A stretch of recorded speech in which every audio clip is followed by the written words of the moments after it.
Good afternoon, everybody. My name is Doug Dahman. I'm the site coordinator here at the Civil War Museum in Kenosha, Wisconsin.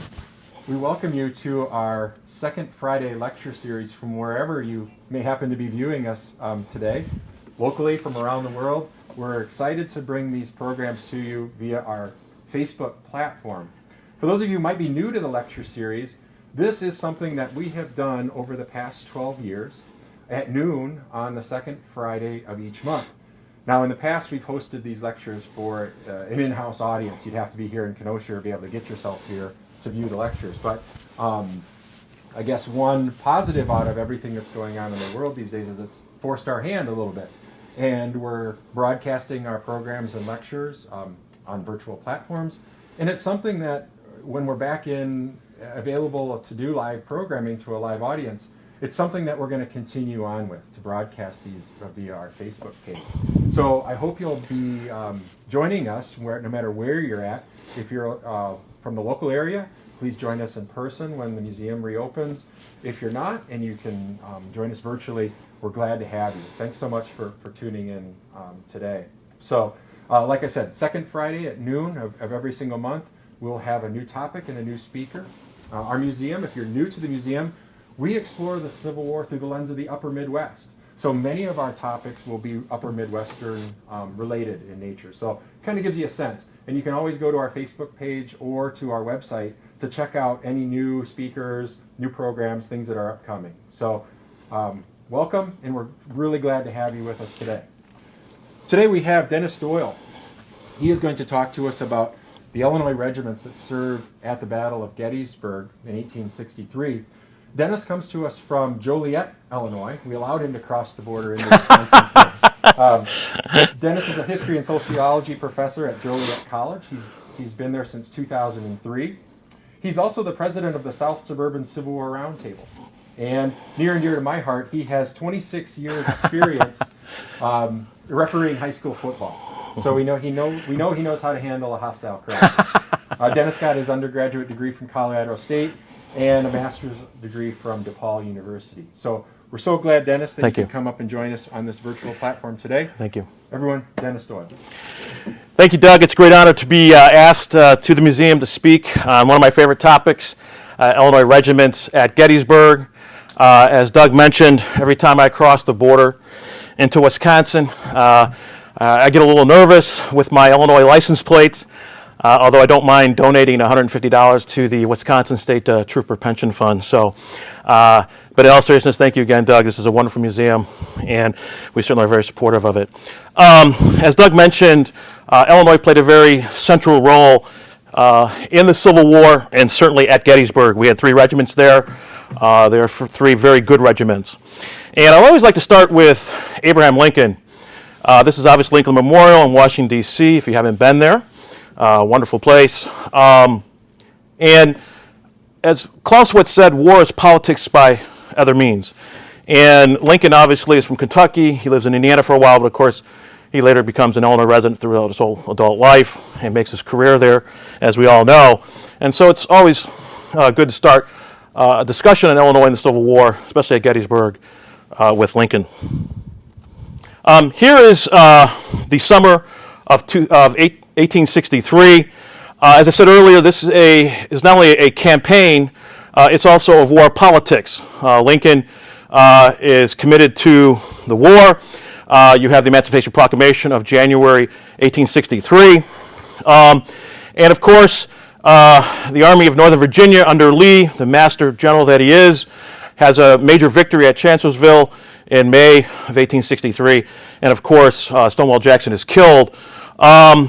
And in May of 1863, Jefferson Davis, the president of the Confederacy, and Lee, they have to strike the iron while it's hot. They have to make this war not only a war where they can get the Army of the Potomac out in the open and defeat it, maybe even possibly destroy it after damaging it at Chancellorsville, but also win the political war. They want France and England to come on their side politically. Of course, Vicksburg is also going out at the same time out in the west. Here is Lee coming out of Virginia into Maryland, and of course now he's in Pennsylvania. Pennsylvania is free soil. So on June 3rd, he leaves Virginia, as you can see in red, and of course there's a lot of cavalry actions throughout Virginia and into Maryland and into Pennsylvania. Pennsylvania is free soil. This is different. So when this campaign starts, the Gettysburg campaign starts on June 3rd, 1863, this is different. This is free soil. There's also a lot of Pennsylvanians, of course, in the Army of the Potomac, and of course we have 3 regiments from Illinois in the Army of the Potomac, which we're going to talk about now. This is a great statue at Gettysburg. That is Brigadier General John Buford. Buford is from Kentucky. He later lives in the Quad Cities in Illinois, Rock Island. His father is a politician in Illinois, gets elected to the Illinois Congress. There was no finer general in the Union Army than John Buford. John Buford goes to Knox College in Galesburg his freshman year and then is admitted into West Point. He is an outstanding general. He is tough, he's smart, he's old Army. He doesn't, as Eric Wittenberg would say, he doesn't mince time with fools. To give you a little bit of character of John Buford, General Buford, during the Gettysburg campaign, there was a scout that was following his cavalry division. His men found this scout. They brought him to General Buford. Buford interviews him. They find documents on him, on this scout, this spy, that he's following his cavalry movement, and he orders his execution. This spy is hung, and later General Buford took some heat for this. Politicians had said, and other generals and officers in the Army had suggested maybe they should have sent this scout back to Washington, D.C. for interrogation, and John Buford, being the old Army officer that he was, he said, why would I send him back to Washington? They might make the guy a general. And so he doesn't waste time on fools, and he figured this guy got caught, and he got his due diligence. Due process to a spy, to John Buford, is a quick hanging. This is, again, a beautiful statue. Also here is a cannon that was fired at Gettysburg, one of the first cannons by Lieutenant John Califf, who was a cavalry artilleryman. He survives the war and serves in the Army for a long time. So if you're ever at Gettysburg, this is on the Chambersburg Pike, Route 30 today, Lincoln Highway. Beautiful McPherson's Ridge, beautiful statue. It really depicts the man perfectly. Now, as I said, a little bit of background on John Buford I mentioned. Also, once the war breaks out in 1861, when it becomes a shooting war in the spring of 1861, after succession winter of 1860, 1861, Buford's out west. Again, he's old Army. He's fighting different Native Americans out in Utah, out west. And of course, the war comes. His roots are in Kentucky. He has family members that are in the Confederate Army during the war. He comes back to Kentucky. He's coming through Kentucky to go to Washington, D.C., and he's offered an officership in the Confederate Army. And here's his quote. I got a letter from the governor of Kentucky, and he wants me to come to Kentucky and serve as an officer. And my answer was, I'm a captain in the United States Army, and I intend to remain one. Okay? I intend to remain one. I'm a captain in the United States Army, and I intend to remain one. It tells you, again, the kind of character of this man. Every old Army officer, again, had to make a decision, especially with Southern roots like him. He is one of the Southerners who does stay in the Union Army, although obviously he has roots in the North as well.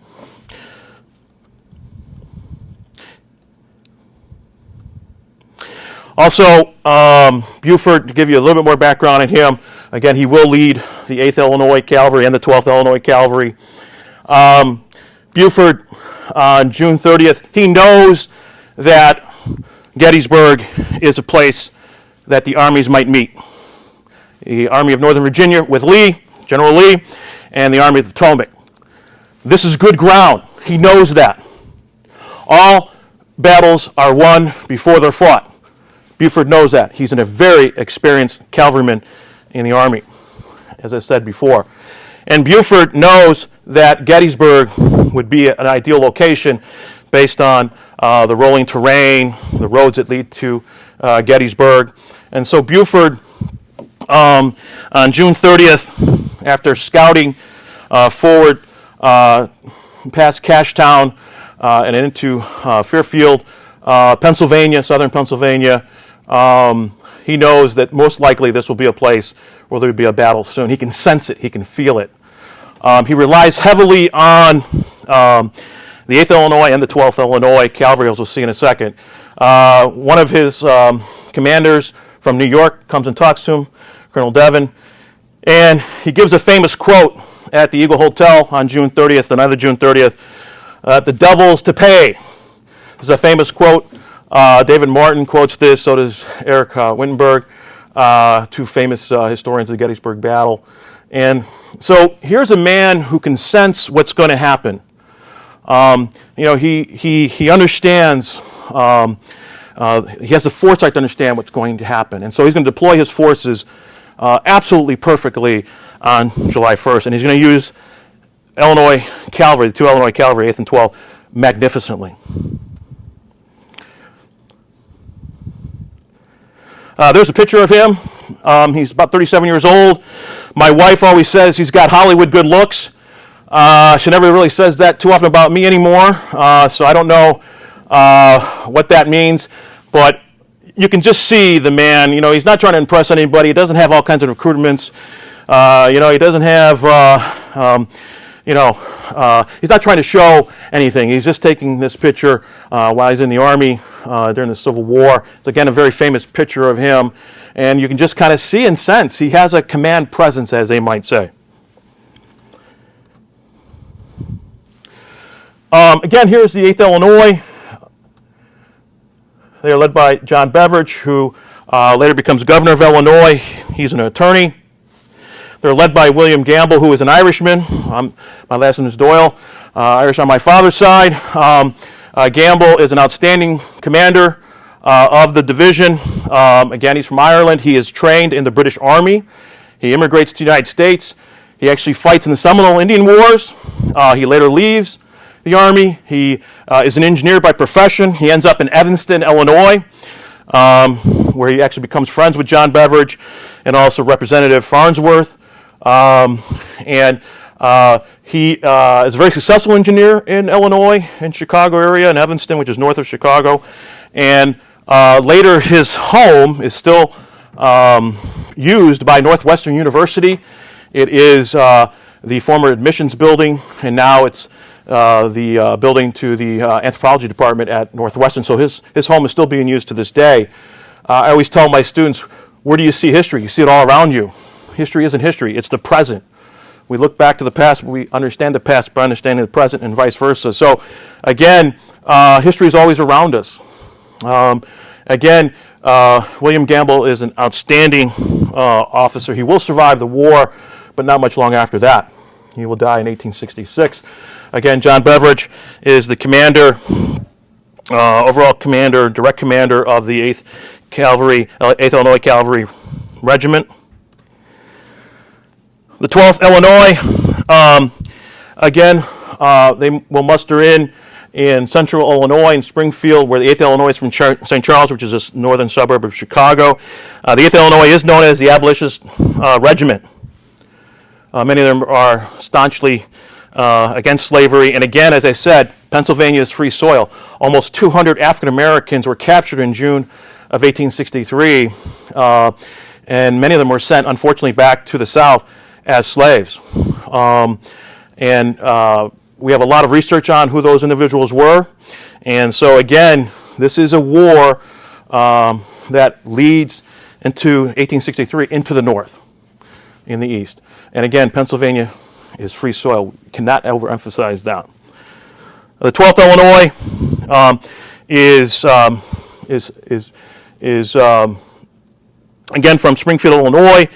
Their numbers are getting a little bit shrinking here by this time, so they're combined with the 3rd Indiana. and they are led by Colonel George Chapman, who is from Indiana. He's a very good commander. The men of the 12th Illinois speak very highly of him throughout the war. And then later on, we're going to talk about the 82nd Illinois. They are an infantry regiment from Chicago. They're primarily made up of German immigrants. Many of them are also German Jewish immigrants as well. Many of them are very well educated, and they will fight throughout the three-day battle of Gettysburg. And again, we'll talk about them a little bit. And again, you can kind of see the strengths, the casualties.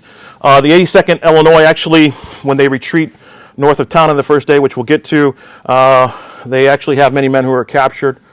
They're very well led by Edward Solomon, who is going to distinguish himself throughout the war. He is very brave. He is a volunteer. He's a very, very brave man throughout the war. And again, he's another commander that the men look to for guidance throughout the war. So again, the three Illinois regiments at Gettysburg are very well led. The 8th Illinois will stay in the Army of Potomac from the beginning of the war to the end. Later, after Gettysburg, the 12th and the 82nd will be placed in other corps, other armies. That is Major John Beveridge right here. And that is Colonel William Gamble on the far right there. The 82nd Illinois, as I mentioned, again, they're formed in Chicago. Again, many of them are German immigrants. Many of them are also Jewish. Company C is completely a Jewish regiment. And of course, during the Civil War, the word Dutch was used to label someone from Germany, or at least German-speaking. The German word for Germany is Deutsch, Deutschlander. And so Americans tended to use the word Deutsch to Dutch. It happened very frequently. It confused them. Many immigrants from Germany were often confused by what they meant by calling them Dutch. Okay, but that was typically the phrase that was used. There was a lot of anti-Semitism. There's also a lot of anti-German feeling and also anti-Irish feeling as these waves of immigrants were coming to the United States in the mid-1800s because of a lot of political and economic upheaval throughout Europe and in obviously Ireland as well. So again, you can see that that they're led by, in the 11th Corps by a West Pointer, and that is Major General Oliver Howard. He is from Maine. He's a West Point grad. He has a lot of the same biases towards the German immigrant soldiers as a lot of other people do in society at the time, unfortunately.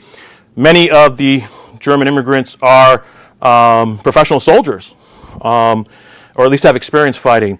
Carl Schwarz is a very, very fascinating guy. He actually lives in Wisconsin for many years. He is from Germany. He is what we call a 48er, the German Revolution of 48, which failed, and so people like him had to leave. They had to escape.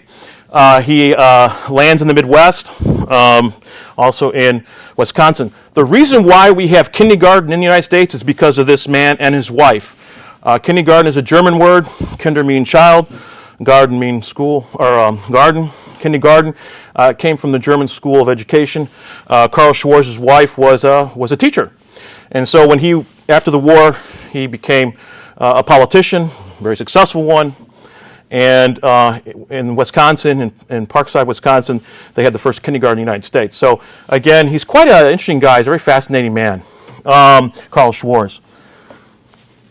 But again, the 82nd Illinois is going to see a lot of hard combat, especially on the first day and throughout the three-day campaign. There is General Howard, Major General Howard. Again, he's a West Pointer. There is Major General Carl Schwarz as well. And there's Lieutenant Colonel Solomon. Okay, so again, kind of give you a visual of who these men are.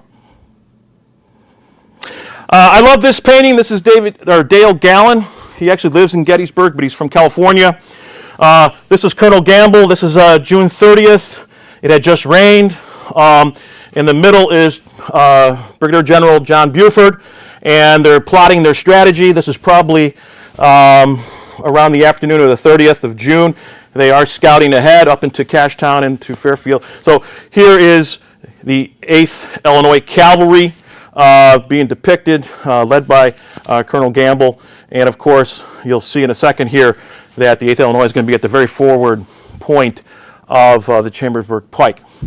Again, beautiful painting. I actually have this at my house, and it really highlights the decision making that's going on here, and also the will of the Union Army, again led by General Buford, the will of Buford and the Union Army to stop Lee in Pennsylvania. This is going to be a fight. And all the research that we have on the Army of Potomac at this time is that it's time for a fight. And they will. Over 50,000 casualties later at Gettysburg. Just to give you an outline here, early morning fighting, July 1st, 1863. General Buford has the 8th and 12th Illinois deployed along the Chambersburg Pike. I'll show you the map in a second. He deploys a beautiful defense. If you've ever read Eric Wittenberg's book on Buford, it is an absolute brilliant defense. He lines up what are called vignettes, and it's a staggered defense. It's actually used by the American Army after World War II in the Cold War in Europe. So from the late 40s into the late 1980s, this is actually the defense of NATO and the United States in Europe against possible Soviet aggression in Central Europe. This is exactly the model that is used later on. It is very, very effective. Buford knows he's outmanned, and that he is a screening force, he's a scouting force, but he has to do something while the Army of the Potomac is coming up to catch up to Lee in Pennsylvania. They are in Virginia, they are in Maryland, many different corps are. There's also, Hooker is relieved of command on June 28th, so General Meade is promoted. So you have a change in actual commander in the Army of Potomac, but irregardless of that, Buford is knowing that Lee is out there and his army is out there, and by God, he's going to seek them out and confront them. Okay? Remember, Buford is not just an average officer. He's outstanding. He's the best of the best.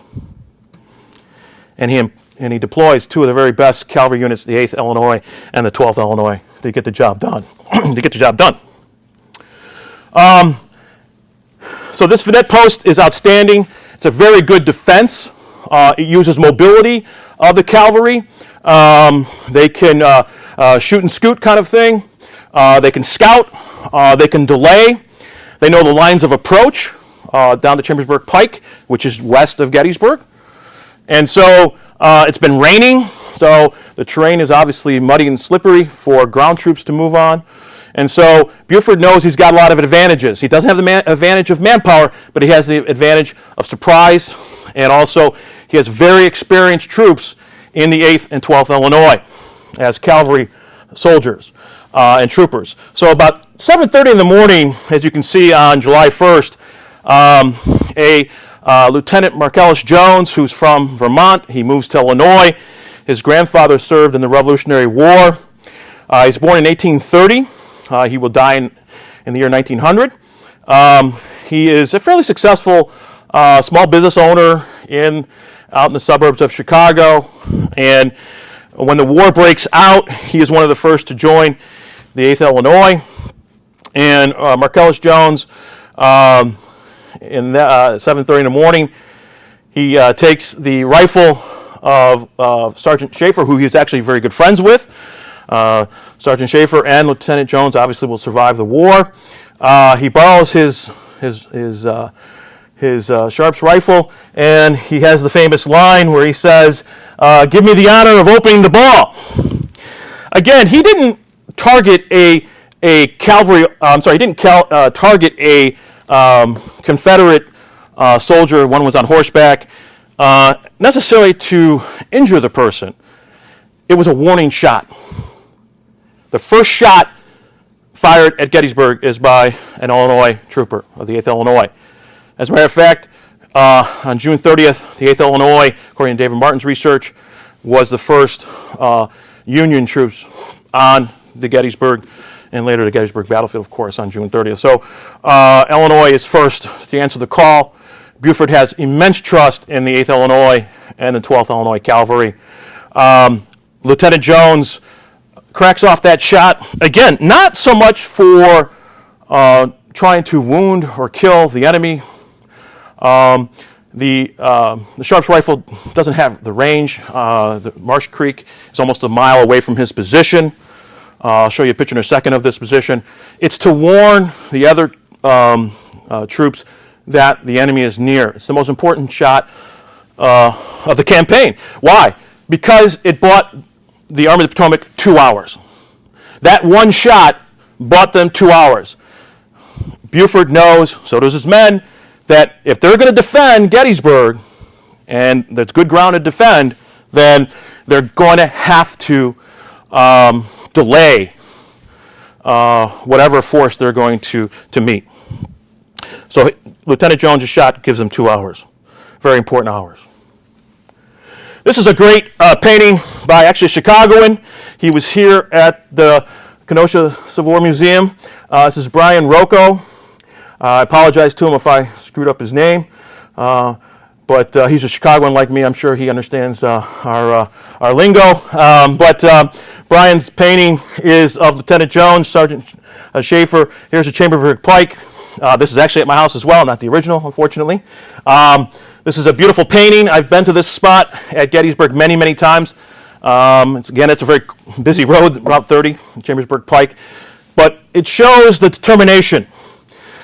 He is going to confront the Confederate Army coming down, of A. Hill Corps coming down, Henry Heath coming down, Route 30, Chambersburg Pike. Got a beautiful painting to depict this scene. This is a picture I took. It's not a professional picture, of course. That's the Wessler home, which was mentioned earlier. Here is the first shot marker, which we'll see up close in a second. That house was there in 1863. It's still there today. It is owned by the National Park Service. It's kind of cool to go there and look around. A lot of this is all overgrown. This is mostly open area from what we understand from the historical record. Here's a Chambersburg Pike, of course, not a muddy road, but a paved one, of course. But this is Knoxland Ridge or Whistler's Ridge, but that is Whistler's home. Kind of a funny story. He's a blacksmith who his area was shelled during the combat, and he wasn't necessarily hit, but he had some kind of a health issue toward it, and he actually later dies. We think of a heart attack, maybe something along those lines. But again, he is a civilian casualty from the war later on. So again, this is a ridge, and this is a very good position for where Lieutenant Marcellus Jones takes his first shot. This is the marker that Lieutenant Jones and Schaefer had made. It was installed in the 1880s. Again, Lieutenant Jones came back, and this is the most forward marker on Route 30 of Illinois regiments there, the three Illinois regiments there. And again, this just commemorates the first shot. It's still there today. It's a little bit weathered, but this is a close-up shot that I took on a nice summer day. And so, again, if you're in Gettysburg, please visit this area. It's quite unique. And it's not very well visited either. This is a picture from the 50th reunion in 1913. Unfortunately, Lieutenant Jones had died 13 years before. Again, this is the first shot marker, 1913. And you can see these are aging gentlemen. Again, commemorating the 50th anniversary of the opening shots at Gettysburg. Now again, on early morning of July 1st, Henry Heath is an interesting man. He's a graduate of West Point. He's in the Confederate Army, of course. I would say, at Gettysburg Licensed Battlefield Guide, Michael Phillips, he always says Henry Heath was a fun guy on a Saturday night. He's the kind of guy you want to have a beer with on a Saturday night. He's impulsive, he's charismatic, he's outgoing. He really wants to crack it to the Union Army at Gettysburg. He makes a lot of errors during the Gettysburg battle, starting with the morning of July 1st. He actually thinks he's going up against militia. There had been some militia units from Pennsylvania in the area, the 26th Pennsylvania militia, the 21st. But this was no militia he's going to be going up against. This is going to be going against the 8th Illinois. These are hardened, tough veterans by 1863 of the Civil War. Again, Henry Heath does make a lot of mistakes. He has his artillery too far forward as they march into Gettysburg. They're deployed incorrectly. I'm not a military officer myself. I've never been in the military. This is certainly not Monday morning quarterbacking by me. This is what the research is telling us. And so it's to the advantage of the Union Army, the Army of Potomac, that Heath is deploying his men incorrectly this way. But they're still going to advance, and again, we're going to have quite a battle here coming up. This is Marsh Creek. I took this picture. Marsh Creek, if you've ever been to Gettysburg, this is a narrow bridge. It's on Route 30, Chambersburg Pike, west of town, about 3 miles west of town. I took this in the spring. Just trying to give you an idea where Lieutenant Jones took his shot. This is about almost a mile from that marker that we just showed you. Again, this is not from July, so obviously the topography is a little different in the summer than in the spring, but still gives you an idea that this is this marsh is going to Marsh Creek. I'm sorry. This is going to funnel the Confederate Army in this location onto that bridge, and of course, it's going to condense men into a small area, slowing them down even further. So again, really, just some wonderful history in this area. And if you are able to do that, go and see the environmental impacts of the battlefield. A little round top, big round top, Culp still very important, but also try to go on the periphery. Her Ridge, Wibbly Run. These kind of areas are wonderful to see as well. It's a little bit off the beaten path. There's Henry Heath there again. Kind of a guy you'd want to have a beer with on a Saturday night. He graduates near the lower part of his class at West Point.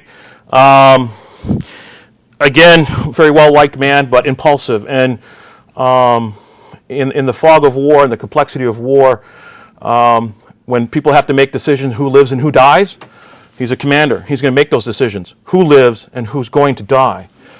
And again, he makes many mistakes on July 1st, the morning of July 1st. He's also slightly wounded, too, as well, during the three-day battle. Okay, here's a map. Just to give you an idea, the Vinette line that's coming from Buford's cavalry. Of course, here you see Colonel Campbell in the 12th in Illinois and other regiments as well. And so the 3rd Indiana, of course, and then the 8th New York comprises Colonel Campbell's 4 regiments under Colonel Campbell. Here's Herb's Woods. This is McPherson's Ridge. And of course, here comes Heath coming down Chambersburg Pike. Here is Davis. He is actually the nephew of Jefferson Davis. That's about the only criteria for his command. You have a professional soldier in Archer coming here. He is a very good soldier. His regiment will be, his brigade will be decimated that morning as the 1st Corps comes up of the Army of Potomac. So you have a lot of Confederate soldiers coming into Gettysburg west of town. They are slowed down by this Vinette line, but of course firepower and sheer numbers are weighing against the 8th and 12th and other cavalry units as well. It is an outstanding defense, but as time goes on, it's becoming a very dangerous defense, and Buford is starting to worry how he's going to hold out before the 1st Corps comes up to relieve him with under Reynolds. again, just an outline, a timeline of the July 1st, 8th and 12th Cavalry. Again, the performing fighting withdrawal, defense in depth, if you will, as we talked about earlier, on McPherson's Ridge.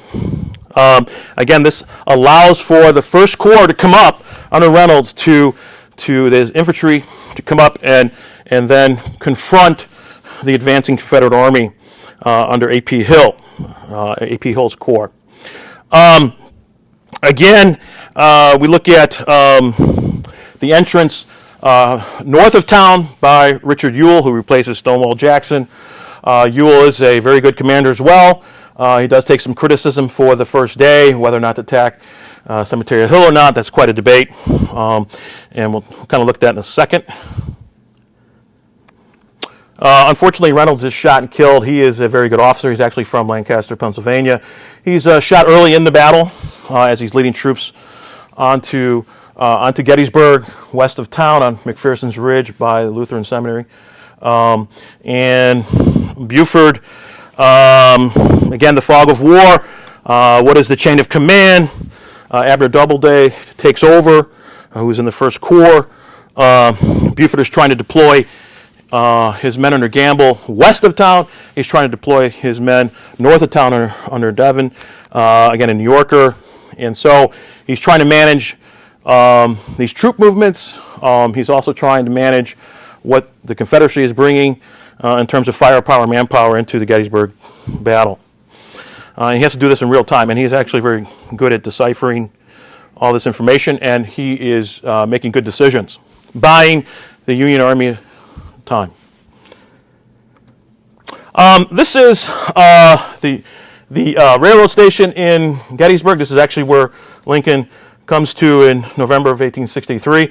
This is the first hospital that is opened up. It's opened up by the 8th Illinois surgeon, and this is a temporary hospital, but the first hospital is set up by the 8th Illinois Cavalry surgeon. So the 8th Illinois is first on to the battlefield on June 30th. They're the first to fire the first shot on the morning of July 1st. And of course, they open up the first aid center or hospital, if you will, on that morning. That will be evacuated as the tide turns against the Union Army on the first day in town. So that's a beautiful structure. If you've ever been to Gettysburg or do go, make sure you visit the train station. That is actually a wonderful location to see. So again, another map here showing the fighting being pushed closer into Gettysburg. This is Whibley Run here, so if you're familiar with that area, Herbst Woods. So again, heading into Gettysburg, Buford is holding out, but he is needing a lot of assistance, as I said earlier, by the 1st Corps. So the 1st Corps comes in, and the fighting intensifies. So again, So again, we see where, as the day progresses, and we start to see the full weight of the Confederate coming into town, the 1st Corps, the 2nd Corps coming in, as obviously Lee had restructured his army after Chancellorsville. You're talking about sheer weight. These are also very hardened, tough veterans in the Confederate Army. They're tough. They're smart. They're battle hardened, and they're motivated, and they're also they're at the height of their confidence after Chancellorsville, and so and they're happy to be in Pennsylvania. They're out of Virginia. They're bringing the war to the North. They're going to end the war. We're going to win this very decisive battle. We're going to be recognized. We're going to have our independence, and so there's tremendous confidence in the Army of Northern Virginia at this time as they enter into Gettysburg. Lee starts to concentrate his army at Gettysburg. It is a road town. There's 10 roads that go into Gettysburg. And again, Buford is the one who decides that's the territory he wants to fight in as well. So here we have the fighting intensifies. Buford is trying to consolidate his forces as best as he can. The First Corps comes in, does some tremendous fighting. We all know about the Iron Brigade, right? The 2nd, 6th, and 7th regiments from Wisconsin. You have Rustus Dawes, 6th Wisconsin, a very famous railroad cut battle there against many Mississippians. But over time, what we start to see is the Union defense is collapsing. We'll talk about north of town in a second with the 82nd Illinois in the 11th Corps under Howard. But the Union defense is collapsing. And Buford masses his cavalry west of town, and he is going to order a charge as the tide is starting to really flow towards the Confederate victory of the first day west of town.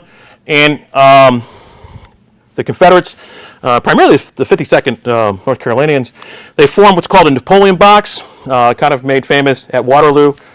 The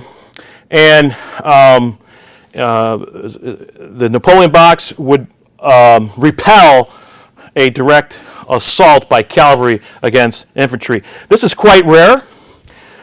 David Martin talks about this, so does Eric Wittenberg in their research. The official records also mention this, that what does this do, though? Tactically, what does this do? It slows the advancement of the Confederate army into Gettysburg. And so this is an attack that has to be called off because of the retreat. But Buford is willing to do this. He is going to call a mass attack on the flank of the Confederate army as they're coming in the corps, as they come into Gettysburg west of town. It's kind of left to history and the what-ifs of history as to what would have happened. But the 8th Illinois was the lead element. They were on Fairfield Road, and they would be the lead element in that attack. No doubt there would have been a lot of casualties on both sides if that had that had happened, if that had gone through. So later they do retreat. The 8th and 12th do retreat along with the First Corps and, of course, the cavalry under Buford. They do retreat into town and then south of town along Emmitsburg Road and, of course, Cemetery Hill and East Cemetery Hill. But the 8th and 12th were still a screening force along Emmitsburg Road. They will stay there the night and also into the morning of July 2nd. This is a picture I took a few years ago. This is the stony fence, if you will, near that area. Again, kind of depicting what this scenery looked like at that time. Can you imagine, 1,500, 2,000 cavalry soldiers in this area being ordered into a mass attack on the flanks of the Confederate army at that point? It had to have been quite a thing to see. And again, Buford, he understands combat, he understands war, and he has to make that decision, as I said earlier, who lives and who dies. And he is willing to do what it takes to slow the advancement of the Confederate army into town. Again, another map showing you the tactics and strategy going on. The units deployed, the corps, the regiments, the brigades that are deployed. As you can see, west of town, you see north of town as well as Ewell's coming in north of town, and of course west of town you have coming in as well. These are the under A.P. Hill, and of course Ewell over here. Longstreet is still with Lee west of Gettysburg on the first day. On the afternoon of the first day, July 1st, the 82nd Illinois is in the 11th Corps, as we said earlier, under Howard's command. The 82nd Illinois is well led, directly well led by Carl Schwartz and, of course, by Solomon. And so they are deployed a little bit north of town, and then I guess, for lack of a better word, the fog of war kicks in. again, how do you deploy orders? How do you transfer orders at this time period? You have messengers. And what happens if you have to rescind an order? What happens if the messenger doesn't get to the proper officer? What happens if the proper officer doesn't deploy the order correctly or in real time? There was no instant communication, of course, during this time. And so it leads to a lot of miscommunication, misunderstanding. Of course, you're dealing with professional soldiers. You're also dealing with volunteer soldiers as well. And so the 82nd Illinois is deployed through town. They come up from the south through town and then on the north of town of Gettysburg. And they are going to meet a hellacious fight. I'll show you in a picture in a second. The 82nd Illinois is deployed between what is Oak Hill and Barlow Knoll, which is near Rock Creek. It's a beautiful area. If you've ever been there, it's not a very good area to defend. You're out in the open. You're caught in the crossfire. The 82nd Illinois is deployed to defend Herbert Diller's battery. And Herbert Diller is an outstanding artilleryman. Very fascinating guy. Actually, later after the war, he comes to Illinois and actually leads the Illinois National Guard for a while. But Diller is an outstanding soldier, artilleryman, and defends his position wonderfully. Again, he's out in the open, and if you've been to Gettysburg, you know that area. It's almost indefensible. But again, the fighting is happening in real time, and they have to defend their position. Again, the 82nd Illinois is ordered to defend Herbert Diller's battery of Napoleon cannons. Again, you can see here's Barlow. He is a New Yorker. Mentioned earlier, he actually starts the ABA in New York. He gets a very serious injury. He does defy his orders or misunderstands his orders. He advances north of town, and again, you hold the high ground. There's nothing wrong with that, except for when you don't need to hold the high ground. Again, I'm not Monday morning quarterbacking. He's there. I wasn't. Barlow also doesn't have a very high opinion of German immigrants. There's a lot of that ethnocentrism that existed at that time. It's unfortunate that that was true. We know from his diaries to his wife that he had a very low opinion of German soldiers, and there's no reason to do that. They were often criticized for the defeat at Chancellorsville, the 11th Corps, and many of the German soldiers in the 11th Corps, and that's unfortunate, and that stereotype and stigma will carry with them throughout the war, really. But here we have north of town, and again, the fighting is very severe. You see Barlow there as well. Beautiful area, as I said earlier. You can see that knoll. I've actually been at Rock Creek looking up to Barlow Knoll or Blocker Knoll. It is quite a little bit of a hike to get to the top of Barlow Knoll, but the manpower that the Confederate Army brought to that point, and with very good soldiers under Gordon and Early, Juba Early, outstanding soldiers. You had Louisiana boys there, Louisiana Tigers. It's just an indefensible position, and Barlow gets his division is decimated out in that open area. So again, as I said earlier, Barlow is a very successful man. Before the war and after the war, he's an attorney from New York. The 82nd Illinois is out in the open. They are caught in a crossfire. And what do you do in a situation like that? You are caught in the open. It's an indefensible position. There's not even any trees in that area. And again, they're getting hit from the front and also the left and right flank. And how do you even give your orders to your men? How do you defend this position? But I will say, as I said earlier, Herbert Diller is quite an artilleryman. He actually neutralizes many Southern cannons on Oak Hill. Quite a feat. But again, Barlow, we don't know if he misunderstood his orders or if he defied them or both. But he did go north of town when he really shouldn't. He didn't have the manpower to do that, nor did he have an understanding of the terrain or where his enemy was coming down different avenues of approach. Again, the line of defense does collapse, and they're going to retreat through Gettysburg. If you ever been to Gettysburg, a lot of the town still looks the way it does in 1863, and so it's kind of fascinating to see the town today, and also try to find where the movements of the troops were, and kind of piece yourself through the town on this retreat. There's Herbert Diller's battery there of Napoleon's, and of course that's Oak Hill,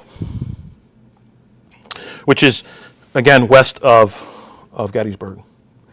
And again, this gives you an idea of how the Union line of defense just absolutely collapsed on the left, their left flank, their front, and their side. Their front, their left flank, and their right flank. And of course, they're going to retreat to an area that Howard had picked out earlier on Cemetery Hill and East Cemetery Hill. A lot of combat at this time, and the South has won the first day. A lot of decisions have to be made. It's getting near the end of the day. They have marched a long ways, the Confederacy has, so has the Union Army. Many of the corps have come up that day. All right, we go into the second day. The Union Army retreats to Cemetery Hill and East Cemetery Hill. The morning of July 2nd, the South does not attack. Ewell takes a lot of criticisms for that, for not attacking on July 1st. It's a great debate. It's the what if of the war, the Gettysburg campaign and the war. If you're ever bored and you call your friends over, have a beer, you can talk about it. Probably after a couple hours, no one's going to have the right answer. Who knows? There were some fresh troops in the Confederacy, Anderson being one, a little bit west of town, but it's hard to say. They had marched a long ways. They had taken a lot of casualties. Also, as Gettysburg guide Michael Phillips likes to say, the Union had a lot of canister available at Cemetery Hill and East Cemetery Hill to deploy against an attacking force, and that would have been decimating. So again, on the morning of the second day, we have something pretty rare, a house-to-house combat. Stevens Knoll is being attacked. Stevens is an artilleryman in the First Corps. Stevens Knoll is between East Cemetery Hill and Culp's Hill. A lot of Confederate sharpshooters are in the high points of the town, and they're shooting down, taking out his artillerymen on the morning of the second day. The 82nd Illinois is ordered to go to house combat. They're ordered to deploy into those homes and eradicate those sharpshooters, and they're going to do this. This is house-to-house combat. We did see this at Fredericksburg in December of 1862. Here we have a situation where he calls for 50 volunteers. Solomon does. Lieutenant Colonel Solomon calls for 50 volunteers. It's led by a gentleman named Joseph Greenhut, who is actually marries into the family of Solomon. And again, this is a little bit of underreported history of the Gettysburg campaign.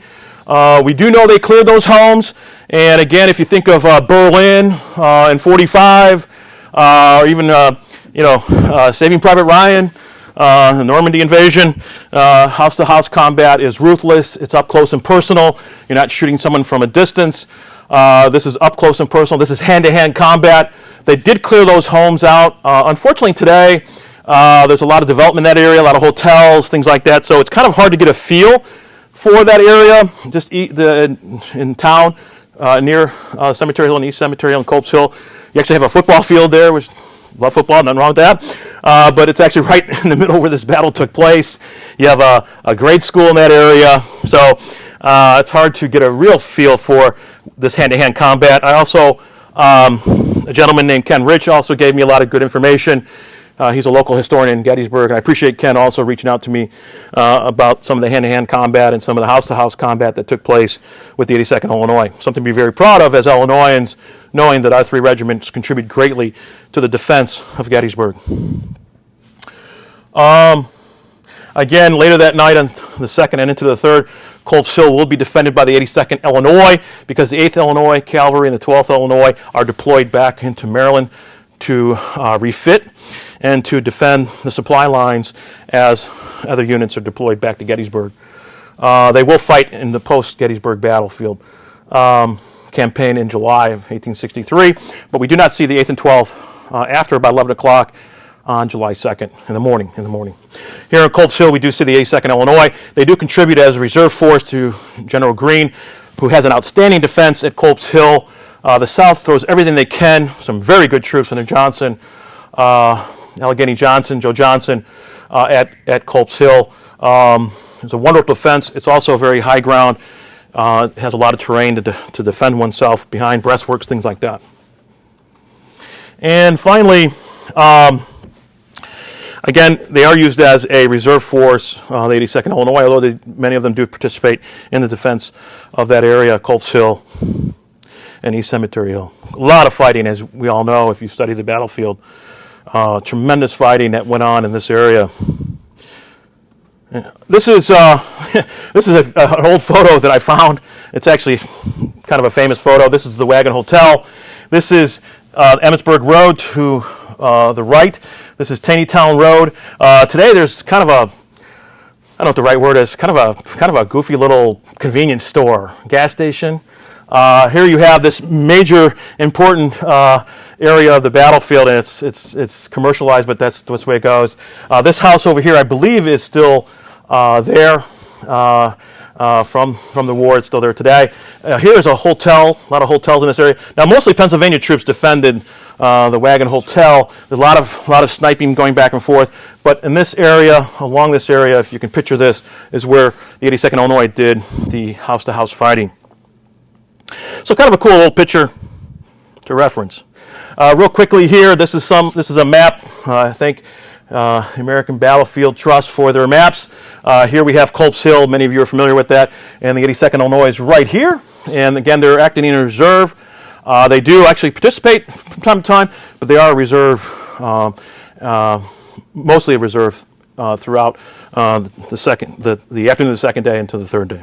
Although they do fight from periodically. Again, here's another map showing you the repulse of Johnson at Culp's Hill. Tremendous fighting. Here you have the Iron Brigade over here, the 2nd Wisconsin, the 6th, the 7th, the 24th Michigan, 19th Indiana. As we all know, what a tremendous fight they had on the first day and throughout the 3-day battle. But again, here in this area, you have the 82nd Illinois. They're being sent to the right flank of Greene. And again, quite a defense of that area. If you've ever been there or haven't, you need to go there and also see it as an amazing defense, an amazing attack. And again, a lot of research has been written about this area. All right, real quickly here as I close out my presentation. After the war, the 8th Illinois Cavalry Commander John Beveridge, he goes back to Gettysburg in September of 1891 to dedicate the 3 monuments at Gettysburg. And he has this famous line, the Gettysburg battle is fought. Remember, Pennsylvania's free soil. The victory is won. The nation lives. Here on Gettysburg Field, the wave of the rebellion accumulated. A clump of trees, now fenced in by an iron railing, marks the spot where Armstead fell, shot, and where and Cushing, disemboweled, fired his last shot, and where the last wave dashed against the ridges and rocks, broke and receded, never more to rise. Okay? This is a man who was there. He was in harm's way. He was a good officer. He was a volunteer of the 8th Illinois. And look at the words the man says. We held the line. We risked our lives. I mean, why does anyone no one wants to die this way? I mean, this is war. Who lives, who dies? Here's a man who went through that. Later, had a successful career. And look at the words he's saying. Okay? We held the line, especially since Pennsylvania's free soil. Here's the beautiful monument to the 8th Illinois. This is on Chambersburg Pike, McPherson's Ridge, just south of Herbst Woods, or McPherson's Woods, if you will, just north of the college, Seminary College. Here's the 12th Illinois, not too far from the 8th Illinois. Again, beautiful monument. Here's the 82nd Illinois, just north of town. Again, out in the open, as you can see, there's actually a football field back here. So this is an open area.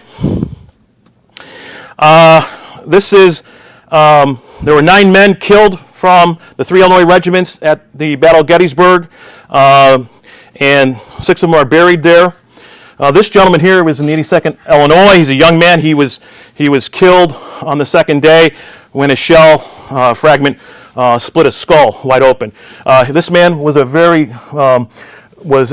courageous man. He volunteered often, and he did not volunteer on the house-to-house fighting, and he was killed while those 50 men of the 82nd Illinois were in house-to-house fighting. He actually was killed holding his position. So here at the Gettysburg National Cemetery, we have a plot of Illinois men who are resting there. As you can see, their names are there listed. And then finally, I like to leave my presentation with the Gettysburg Address given by President Lincoln. Very famous words. A government of the people, by the people, for the people, shall not perish from the earth. Remember what I said at the beginning of this presentation. War is politics by other means. You can't have this victory without the men who fought for it. And Illinois, the 3 regiments, 8th and 12th Illinois Cavalry, 82nd Illinois Infantry Regiment, played a very significant role. And we think of them often. And thank you for listening to my presentation. Thank you. Questions? Yes. I've always been a Bears fan. Is that the first question? Oh my gosh, my 52, almost 2-year-old eyes. By the way, I had people send in questions for me, so these are all softball questions. Bill Shepard asks, hi Bill. The first shot marker shows a lot of deterioration from weather. That is true. I would suggest it be moved inside to the visitor center. Ooh. Bill, you like to have controversy, don't you? Moved inside to the visitor center and be replaced by a new one that can withstand weather. Do you have an opinion on this idea? Bill, it's just my opinion. I'm not right or wrong, I guess. I think let it stand. That's where the men wanted it. Lieutenant Jones, Sergeant Schaefer, and all the other men of the 8th Illinois, they put it there for a reason. They want it there for the reason. If time erodes it, as we both know, it's a limestone marker. It's mined in Naperville, Illinois, so they call it Joliet limestone, actually. Throw that in there. But I think, I understand what you're saying, to protect the integrity of it, but I think the men wanted it there for a reason, and I think we should leave it there. Yeah. But thank you, Bill. Doesn't mean I'm wrong. Doesn't mean I'm right. Another question. Eric Anderson asks, was the Illinois 11th Infantry at Gettysburg? No, they were not. No, just the 82nd Illinois Infantry from Chicago, primarily from Chicago, was at Gettysburg under the command of Howard, Schwartz, and Solomon. Yeah. But no, we just had 3 regiments. We actually had a lot of Illinoisans there. As a matter of fact, a officer named Willard was very good friends with Lincoln. He was an attorney. He is actually killed at Gettysburg. He is from Illinois. And of course, Farnsworth, General Farnsworth, one of the boy generals, was actually killed on the 3rd day. He's under the command of Kilpatrick. Of course, Kilpatrick's moniker is Kill Cavalry. Farnsworth is the nephew of actually a very powerful politician in Illinois. He was actually from the 8th Illinois, Farnsworth was. There's a road in Illinois in the Aurora area named after that as well. So there are a lot of Illinoisans there that I didn't have time to talk about, but those are 2 very, very good questions. So thank you for asking them. Yeah. And thank you for your patience. We had a little technology glitch, and that was my fault. So I was kind of messing around with it. So, any other questions? Anybody? Okay. Thank you, everyone. Thank you.